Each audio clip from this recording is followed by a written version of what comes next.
Bem-vindos!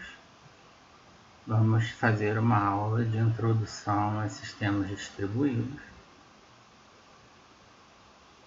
Começamos por uma definição. Sistema distribuído como um sistema pautado por um conjunto de componentes de hardware e software localizados em computadores que são interligados por rede. E eles se comunicam, no caso, os dispositivos do sistema distribuído, que a gente pode designar como processos que estão rodando em sistemas operacionais. O sistema distribuído vai ser composto por um conjunto de processos, cada qual em um sistema operacional, que se comunicam e coordenam suas ações apenas pelo envio de mensagens. E aí, essa definição leva a características importantes, como concorrência de componentes, por exemplo, 2 ou mais clientes web tentando acessar uma mesma página web simultaneamente. Vai existir uma concorrência de acesso a um recurso comum. Existem vários tipos de concorrência quando nós consideramos que vários processos estão interligados em rede se comunicando. Vai existir a falta de um relógio global. Então, o tempo vai ser definido pela troca de mensagens. Isso vai estabelecer um relógio no sistema, manter o sistema sincronizado. E também é importante considerar que vão ocorrer falhas. E aí o sistema tem que ser tolerante a falhas. Não é possível, por exemplo, deixar somente um processo responsável por uma página web ou somente um processo responsável por um determinado conteúdo de vídeo. Então vai ser necessário redundância. E além disso, necessário escalabilidade. Na medida que a demanda pelos recursos aumenta, mais processos vão ser necessários para atender a demanda crescente.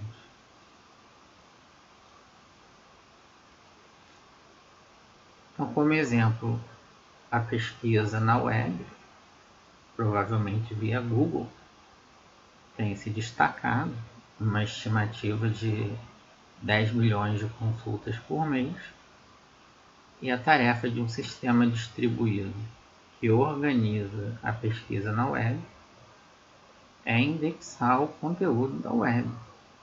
Então, isso mostra que, além dos processos distribuídos pelos vários computadores, também existe um banco de dados distribuído por vários computadores. Então, tanto a parte computacional de algoritmos quanto a parte de dados, ambas são distribuídas por entre computadores que se comunicam através de uma infraestrutura de rede.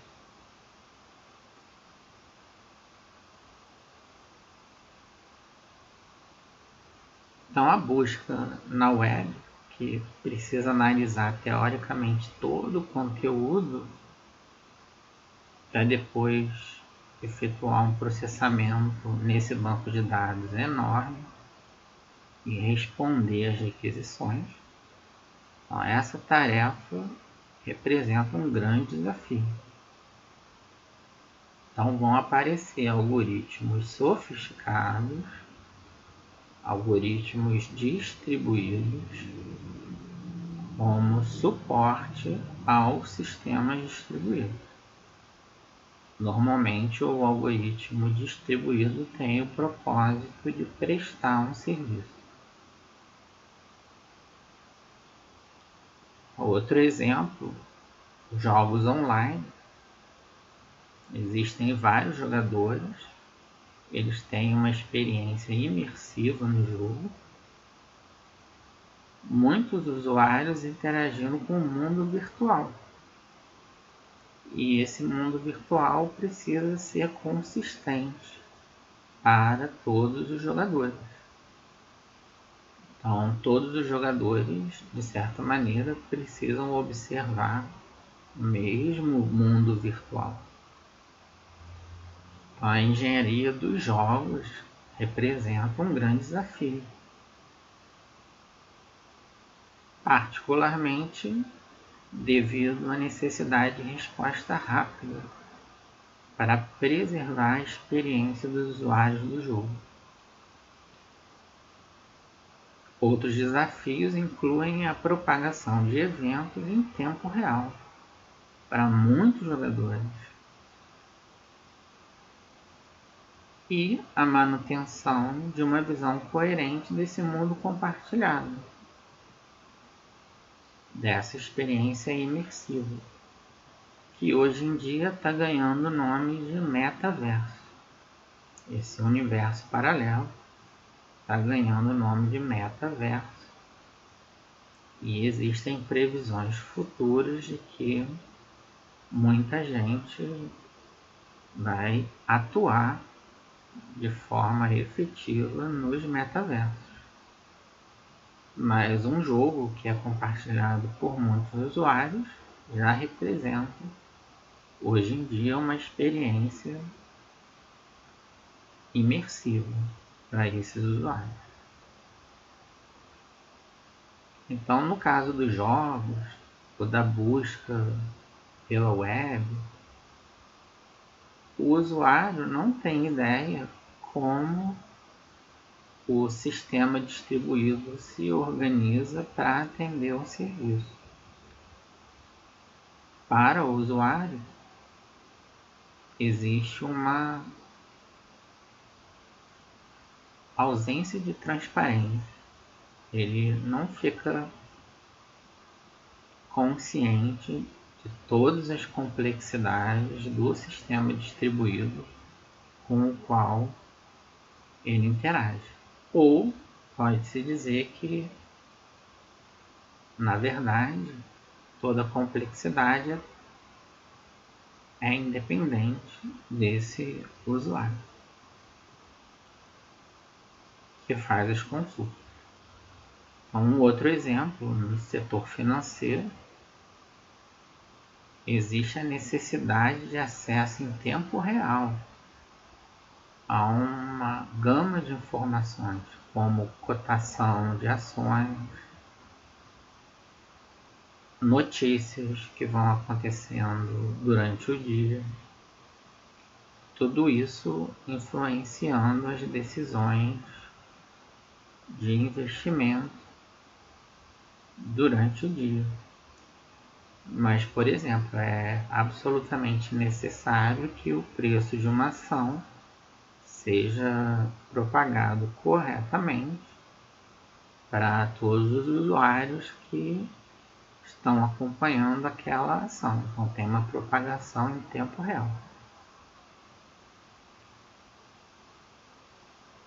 A ênfase desses sistemas distribuídos está na comunicação. Então, existe muita comunicação entre os processos que estruturam o sistema distribuído, bem como no processamento dos itens de interesse. São conhecidos como eventos nos sistemas distribuídos. Então, as requisições de interesse a serem processadas são conhecidas como eventos. Então, os usuários do sistema distribuído geram eventos para que esse sistema possa processar.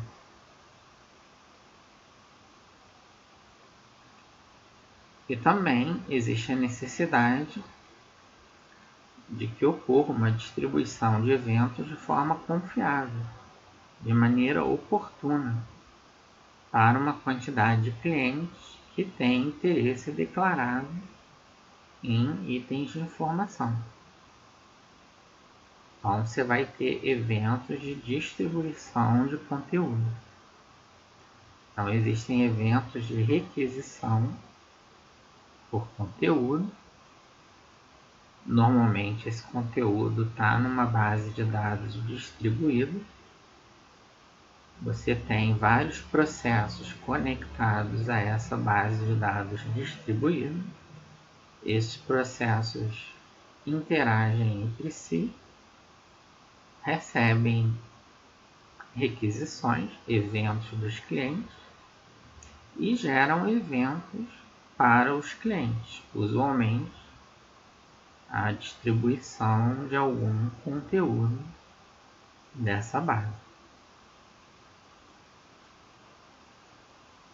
Então temos que a internet moderna, que é um conjunto de redes interligadas, que aumenta a cada dia. Ela está passando por uma transformação onde a principal tecnologia de acesso está sendo a comunicação sem fio. Haja vista os celulares, mas também podemos citar redes de satélite, como a que o Elon Musk disponibiliza. É uma rede bastante rápida, porque os satélites dele ficam próximos da Terra e ocorre uma interação grande entre esses satélites. Então ele conseguiu um mecanismo de comunicação sem fio, de acesso à internet, com baixa latência. E, pelo que eu li, está se instalando agora no Brasil. Mas vem o 5G também, que é uma tecnologia sem fio, muito mais rápida que o 4G. Isso vai permitir que muitos sensores sejam distribuídos, conectados via 5G, e esses sensores coletam dados localizados e vão enviar esses dados para os bancos de dados distribuídos, para serem tratados pelos processos distribuídos que se conectam a esse banco de dados.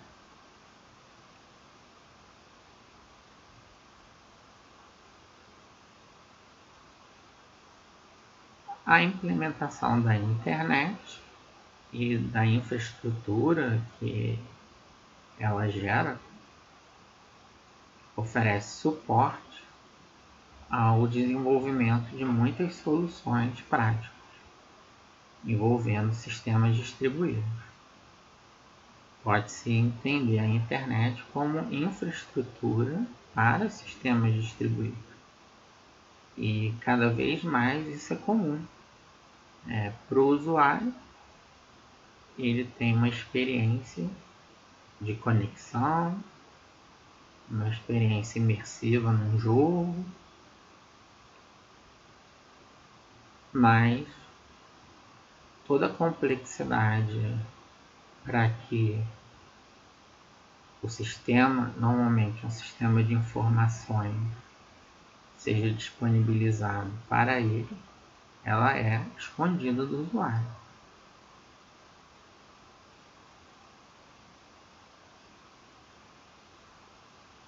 Então a gente tem avanços tecnológicos para miniaturização de dispositivos, então celulares, e outros dispositivos que a gente chama internet das coisas. principalmente com 5G vindo. Então, sensores inteligentes, por exemplo, está levando uma integração cada vez maior de equipamentos pequenos e portáteis com o sistema distribuído. A complexidade vem aumentando. Então, a computação móvel, você tem a execução de tarefas de computação enquanto o usuário está se deslocando de um lugar para outro ou visitando lugares diferentes. A mobilidade introduz desafios para os sistemas distribuídos. Eles precisam lidar com uma conectividade variável. Então, os requisitos de conexão mudam na medida que ocorre a mobilidade.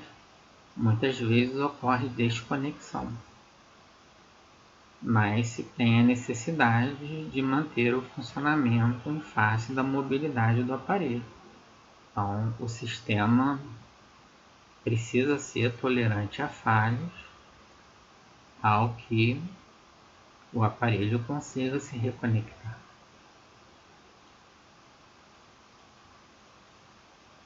Então, além da tendência de rede sem fio para conectar dispositivos aos sistemas distribuídos, existe um outro requisito importante, que é o suporte a serviços multimídia.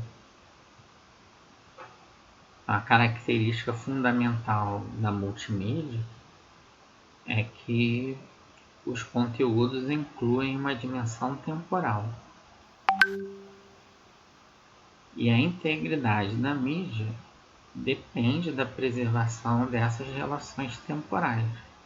Então, no caso do vídeo, existe toda uma sequência que ocorre no tempo que tem que ser preservada quando ela chega no usuário, para que o vídeo possa ser visto de forma a preservar a integridade. A distribuição de música também, uma videoconferência também.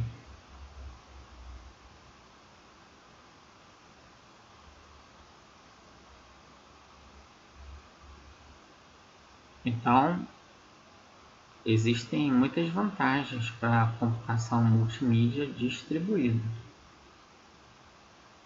E aí aqui a gente pode entender com tolerância à falha, com escalabilidade.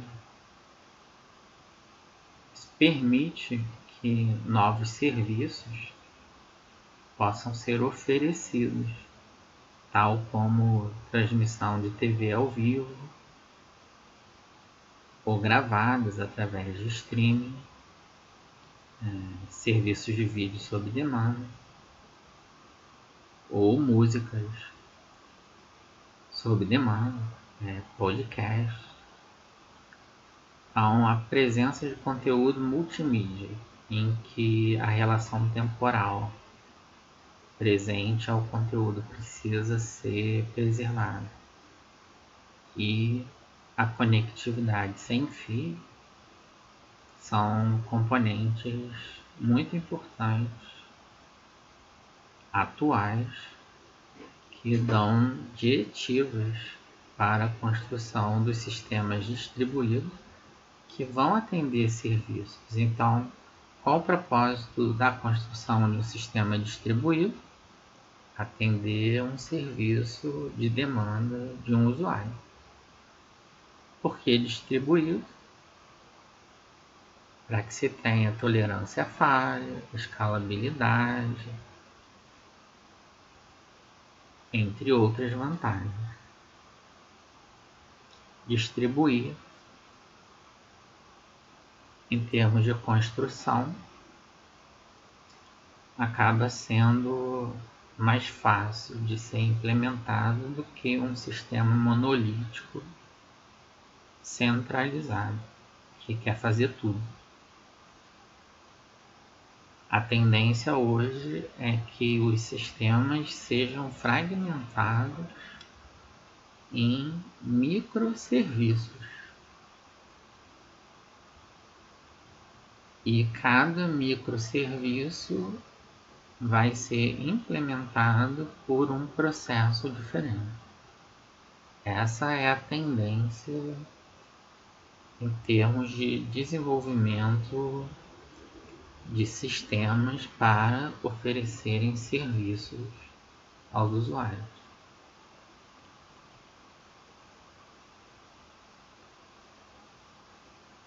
Então, muitas empresas elas perceberam isso e elas vêm utilizando sistemas distribuídos para distribuição de uma commodity ou um serviço público. E daí o termo computação em nuvem tem crescido absurdamente. Então hoje, alguém que quer desenvolver um sistema distribuído, ele consegue contar com o suporte de uma nuvem ou da computação em nuvem, que já oferece para ele uma gama de serviços que ele pode integrar na aplicação dele. E ele vai ter acesso a várias máquinas, as máquinas com os seus processos. Essas máquinas se conversam através de uma infraestrutura de rede, mas o usuário não precisa, se ele for usar a computação em nuvem, se preocupar com a infraestrutura. Ela já é disponibilizada. E a tendência é essa de microserviços. Disponibilizar um processo para cada serviço que o sistema como um todo se propõe a oferecer. Então, as principais nuvens computacionais são da Amazon, a AWS, da Microsoft, a Azure, ou do Google, Google Cloud. Existe também da Oracle, existem outras que não são dessas Big Techs. Uma que eu conheço é chamada DigitalOcean. E ela de fato já providencia a infraestrutura de rede, já providencia as máquinas. O papel é conseguir fazer o desenvolvimento utilizando toda a infraestrutura de nuvem que é ofertada e que cai hoje em dia nos microserviços. Então, as nuvens são implementadas em clusters computacionais para fornecer escala. Então, se ocorre uma demanda acentuada, a nuvem consegue escalar imediatamente mais processos para atender essa demanda que cresceu. Um cluster vai ser um conjunto de computadores interligados que cooperam para fornecer um recurso de computação integrado de alto desempenho.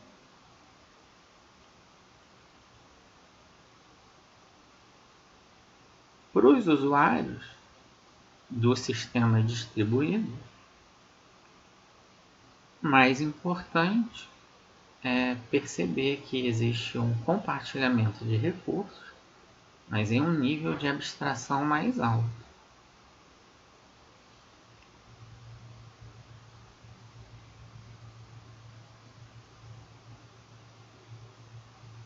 Normalmente, o usuário é um cliente do sistema distribuído e você vai ter o termo servidor, que se refere a um programa em execução, um processo, em um computador interligado em rede, ou seja, que pertence ao sistema distribuído.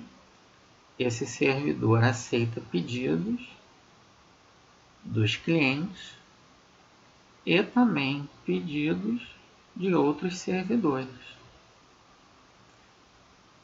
que são programas em execução em outros computadores.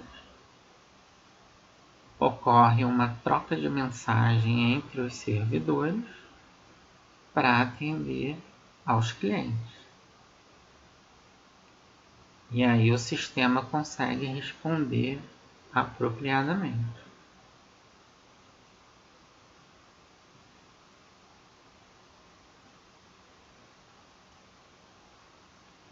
Então, os processos que realizam pedidos são referidos como clientes, e essa estratégia, onde existe cliente e servidor, é conhecida como computação cliente-servidor.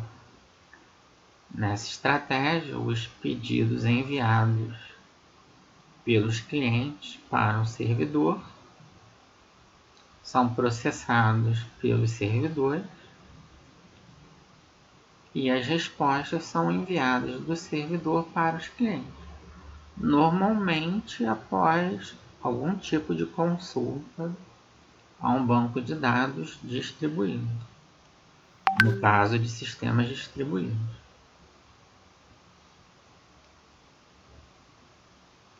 Quando o cliente envia um pedido para que uma operação seja feita, dizemos que o cliente requisita uma operação no servidor. E uma interação completa entre cliente e servidor ocorre desde quando o cliente envia seu pedido até o momento em que ele recebe a resposta do servidor. E aí temos uma chamada de requisição remota. Mas muitas vezes um processo servidor pode ser cliente de outro processo servidor,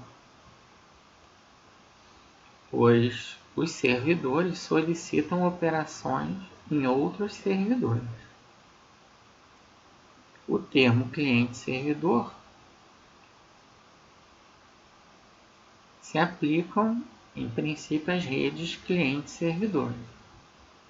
Mas quando um processo ele é tanto cliente quanto um servidor e você tem um sistema distribuído desse tipo de processo, então esse processo é chamado de peer ou par. Esse processo é tanto cliente quanto servidor.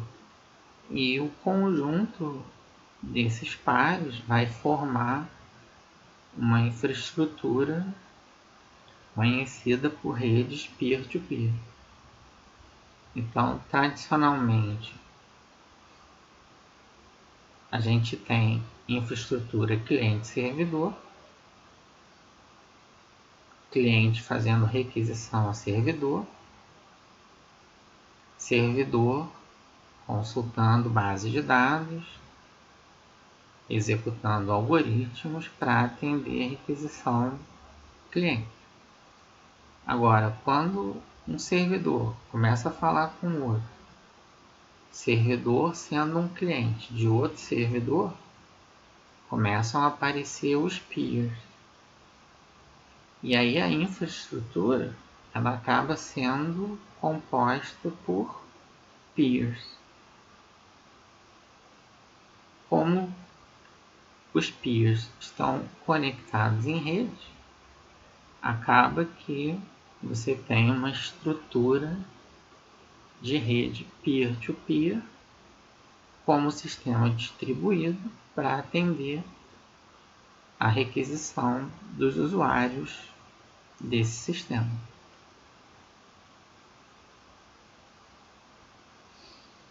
Dentro das máquinas hospedeiras, dos processos, existe hoje a possibilidade de se construir máquinas virtuais. Então você vai ter um sistema operacional hospedeiro, por exemplo, um Linux,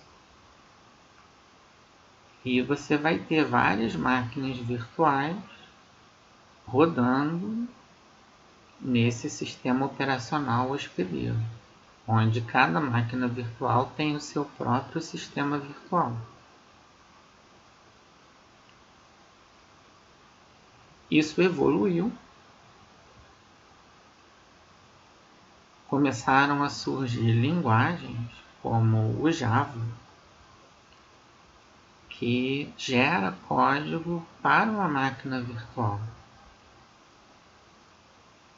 A gente chama de Runtime Environment. E esse código para essa máquina virtual pode ser rodado em diversos sistemas operacionais. Então o código não é mais gerado para um sistema operacional específico. Ele é gerado para máquinas virtuais. No caso, por exemplo, do Java. Só que, mais recentemente,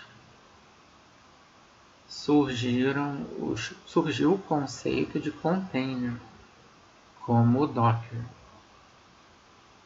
Então, o container vai encapsular todo o serviço que é disponibilizado por um ou mais processos e esses processos passam a rodar no container.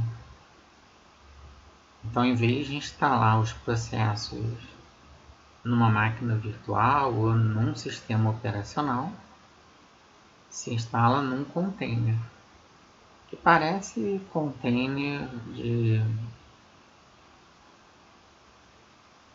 comercialização de bens, de logística. E aí é muito fácil você migrar um container de um sistema operacional para outro sistema operacional. O container encapsula todas as necessidades do processo que está rodando nele. Essa é a tendência da virtualização. E quanto mais virtualização, mais tolerância à falha no sistema distribuído, mais escalabilidade vai ser possível.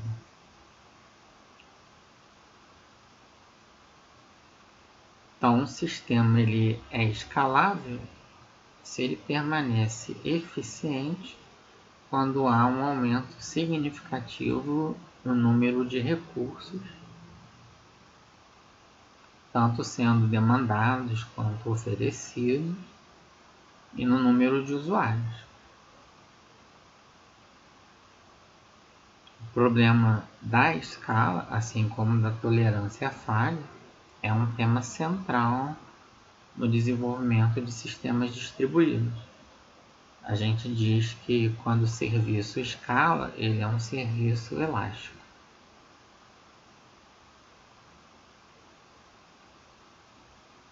Então, os sistemas distribuídos, além da escalabilidade, oferecem um alto grau de disponibilidade para as falhas.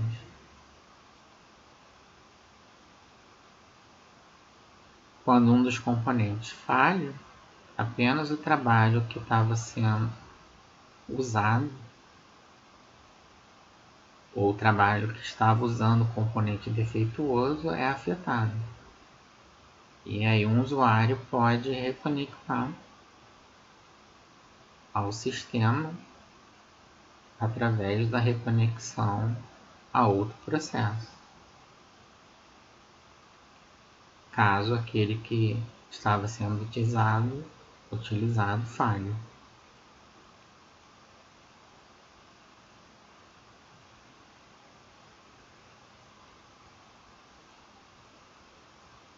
E aí, como já foi mencionado antes, existe a possibilidade que vários clientes tentem acessar um recurso compartilhado ao mesmo tempo. Então, isso é tratamento de concorrência. O sistema distribuído precisa tratar a concorrência. Por exemplo,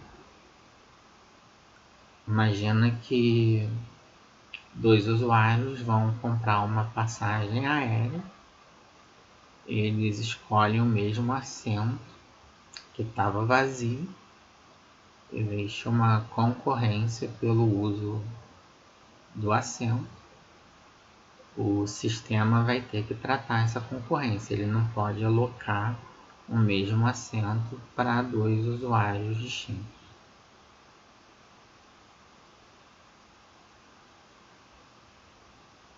Então, para que haja coerência no ambiente concorrente, as operações devem ser sincronizadas, de modo que os dados permaneçam consistentes.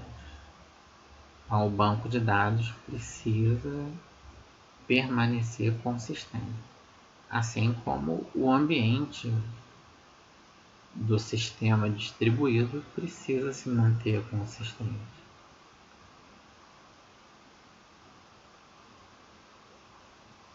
Então, existe uma ocultação, normalmente, da complexidade do sistema distribuído para um usuário final.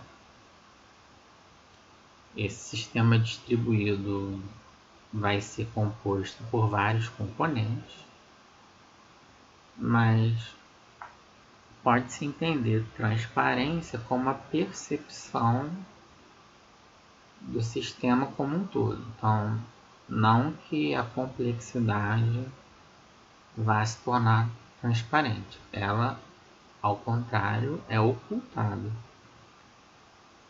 Mas o sistema é percebido como um ente inteiro, percebido como um todo.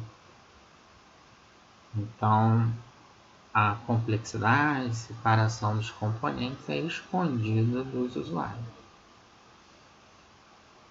E normalmente os recursos, eles têm nomes, pelo menos assim, no sistema web.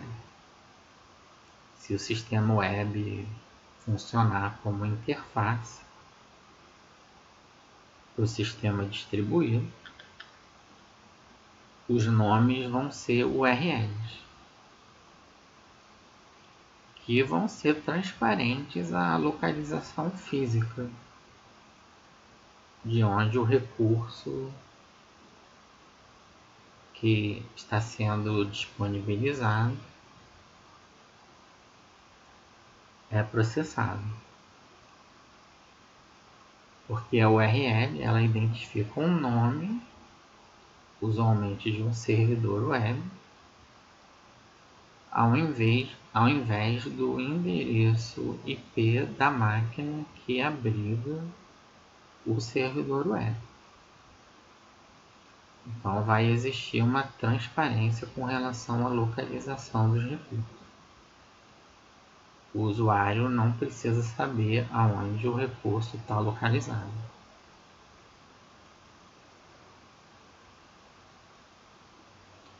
E uma vez que o serviço de um sistema distribuído é fornecido, nós podemos questionar a qualidade do serviço. As principais propriedades que devemos questionar e buscar garantir são a confiabilidade, relativa tolerância à falha, segurança das informações, segurança muito importante, não queremos que tenha vazamento de dados, e o desempenho, normalmente associado com a escalabilidade.